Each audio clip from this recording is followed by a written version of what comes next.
We managed to keep it out last night, but only just. A home where you keep your wellies on indoors. Rainwater laden with sewage and farm slurry has swept in repeatedly.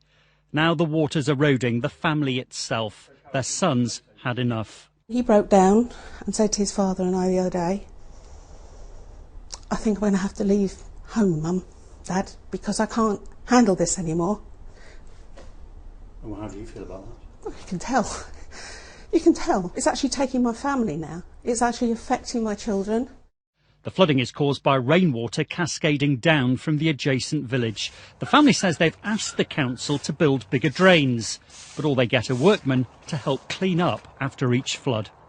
The foot soldiers that come out here and help us when we get flooded, they know exactly what the solution would be, but it seems to be higher up that there's not the will to do anything. You can see we're in a bit of a basin here. A bigger drain is needed, but it would have to go across neighbouring private land, further complicating this issue.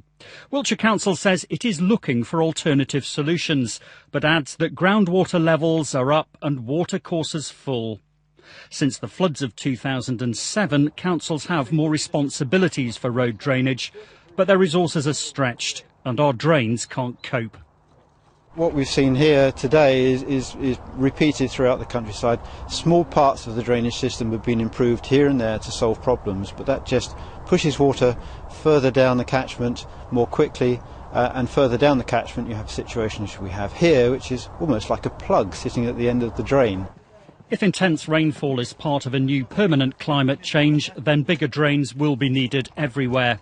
Or there'll be more families like the Watlings, worn out by the deluge and frustrated with the authorities. We sleep with one ear and one eye open, constantly. It isn't a life living like that. Scott Ellis, BBC Points West, Lower Seagree.